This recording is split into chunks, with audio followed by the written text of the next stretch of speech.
नमस्कार दोस्तों, the Kavita show के इस एपिसोड में आपका स्वागत है। दोस्तों, आज हम बात करेंगे सोशल मीडिया पर वायरल हुई नीली ड्रम घटना के बारे में। तो दोस्तों, जानकारी के अनुसार मेरठ जिले में 3 मार्च 2025 को एक व्यक्ति सौरभ की हत्या कर दी जाती है। ऐसे आरोप है कि उसकी पत्नी मुस्कान और उसके प्रेमी साहिल ने मिलकर हत्या किया है। हत्या के बाद उन्होंने सौरभ की लाश को एक नीले ड्रम में छुपाकर रख दिया। पुलिस ने दोनों को गिरफ्तार कर लिया है और अब वो दोनों जेल में हैं। सोशल मीडिया पर वायरल इस घटना के बाद सोशल मीडिया पर नीले ड्रम को लेकर के खूब रील और मीम्स और पोस्ट हो रहे हैं।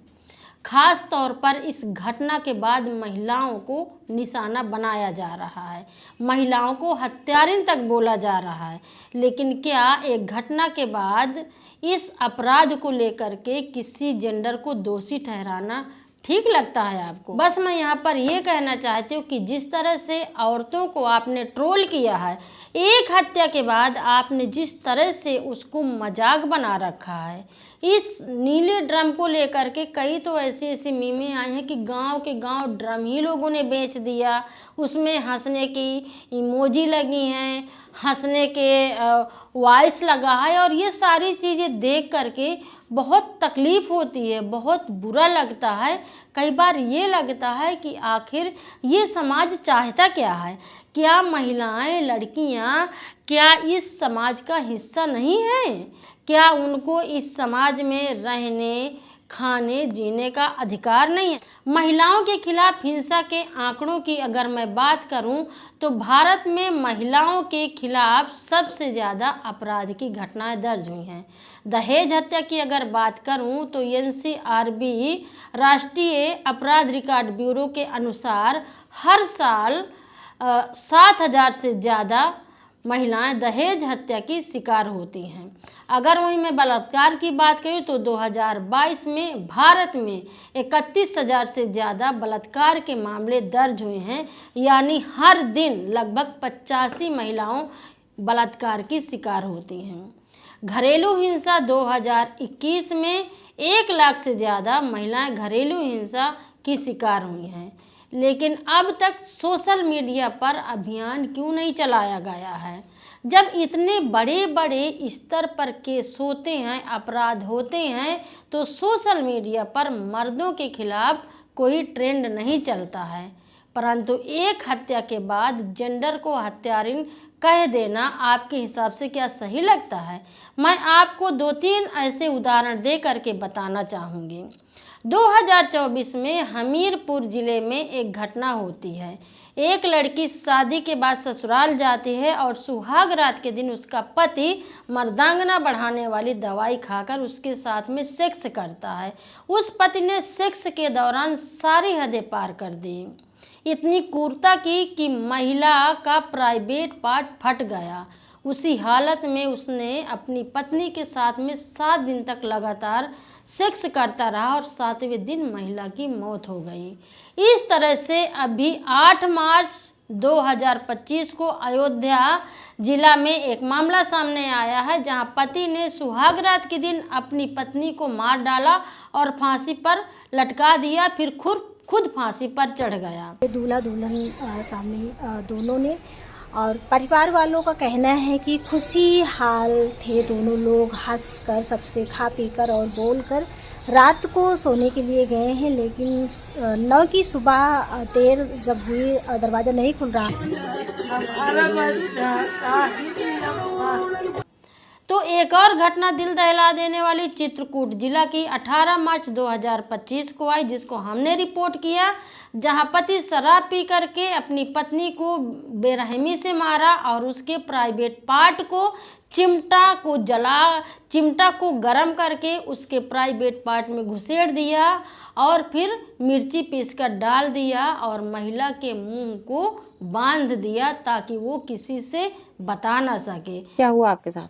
हमारे साथ हमारे आदमी ने बहुत मारा है। क्या कारण था? कब शादी हुई थी आपकी? हमारी शादी के हो गए 11-12 साल। मेरे 2 बच्चे भी हैं और इसलिए मारा कि हमारे जेठानी का लड़का आया था, दरवाजे पे हमारे बैठा था, हमने उसको पानी दिया। बोल रहा था क्योंकि उसको पानी दिया। हमने कहा हो जिसका वो उसका भी भाई है तो मेरा भी भाई है। कह रहा था नया नया रोज का गुंडा ढूंढती है, पिए था खूब ज्यादा शराब। पहले हाथ बांध दिया था बेड में दोनों तरफ से रस्सी से, फिर पैर बांध दिया था, फिर चिमटा गरमा के ला के डाल दिया, फिर उसमें मिर्ची डाला और मेरा मुंह दाबे था कि मतलब कपड़े भरा था कि मैं बोल नहीं सकूं। इस तरह की हैवानियत वाली हिंसाएं जब मर्द करते हैं तो ये पितृसत्तात्मक समाज चुप क्यों बैठता है? ये सिर्फ 2-3 उदाहरण है जो मैंने आपके सामने बताया है। अगर मैं 23 साल की रिपोर्टिंग की बात करूं, जो मैंने खुद में किया, मेरे रिपोर्टरों ने किया, एक से एक दिल दहला देने वाली, हैवानियत करने वाली महिलाओं के द्वारा ऐसी ऐसी हिंसाएं हैं कि आपके भी रोंगटे खड़े हो जाएंगे। दोस्तों, सदियों से महिलाएं ऐसे अत्याचार झेलती आई हैं। आप एक महिला के द्वारा की गई हत्या से पूरे समाज को हत्यारन करार कैसे दे सकते हैं? कई मर्दों ने तो यह तक कह डाला कि लड़कियों और महिलाओं को आपने बचाने का अभियान चलाना अब बंद कर दो, अब मर्दों को बचाने का अभियान चलाइए। ज़रूर से मर्दों को बचाने का अभियान चलाना चाहिए। किसी को भी एक दूसरे को मारने का अधिकार नहीं है, लेकिन महिलाओं को ट्रोल करना तो बंद कर दीजिए, क्योंकि अब महिलाएं भी जागरूक हो रही हैं, अपने हक अधिकार को समझ रही हैं। अगर उनका पति उनको प्यार नहीं देता है, मोहब्बत नहीं करता है, तभी तो महिलाएं दूसरे से प्रेम करती हैं। प्रताड़ना की वजह से हत्याएं करने लगी तो ये सृष्टि समाप्त हो जाएगी। तो दोस्तों, मैं कह रही हूँ कि सही को सही और गलत को गलत कहना अगर इस समाज को आ जाए तो शायद इस तरह की हिंसाएं नहीं हों। चाहे मर्द हो चाहे औरत हो, किसी को कानूनन के हिसाब से एक दूसरे को न मारने का अधिकार है, न किसी को कुछ कहने का अधिकार है। लेकिन जो भी हिंसाएं होती हैं, चाहे महिला पुरुष के साथ में करे, चाहे पुरुष महिला के साथ में करे, ये दोनों तरह के केस गलत हैं। एक महिला प्रेम क्या कर लेती है, उसके बाद इतने महिलाओं को ट्रोल किया जाता है।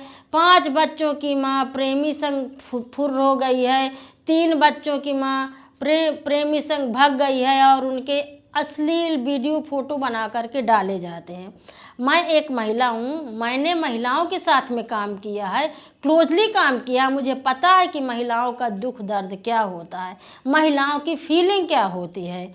लेकिन एक घटना के बाद जिस तरह से पूरे देश में हड़कंप मच गया है, मर्दों को एक नीले ड्रम से इतना डर लगने लगा है। मैं फिर से ये बात बोलती हूँ कि आप सोचिए, जो महिलाएं सदियों से आप इन मर्दों का जिस तरह से उन्होंने हिंसा सही है, चाहे रेप हो, दहेज हत्या हो, प्रताड़ना हो, मारपीट हो, गाली गलौज हो, अपहरण हो, हर तरह की हिंसा महिलाएं झेली हैं और वो चुपचाप सहती रहती हैं। तो दोस्तों, इस बार के एपिसोड में मैं अपनी चर्चा को यहीं से समाप्त करती हूँ। आप इस मामले पर अब क्या कहना चाहते हैं? मेरी चर्चा सुनने के बाद आप ज़रूर से कमेंट बॉक्स में जाइए और अपने विचार और कमेंट मुझे लिख करके भेजिए। अगर आपको मेरा शो पसंद आया हो तो आप अपने दोस्तों के साथ में ज़रूर से शेयर करिए। और हाँ दोस्तों, जाते जाते ज़रूर से कहूँगी कि प्लीज़ आप खबर लहरिया चैनल को सब्सक्राइब करिए, अपने दोस्तों के साथ में ज़्यादा से ज़्यादा शेयर करिए, ताकि आपको ज़मीन से जुड़ी हुई हमारी आवाज़ पहुँचती रहे और आप हमारे साथ में जुड़े रहें। तो इस बार के एपिसोड में इतना ही। अगले एपिसोड में मैं फिर मिलूँगी कुछ करारी बातों के साथ में। तब तक के लिए दीजिए इजाज़त। नमस्कार।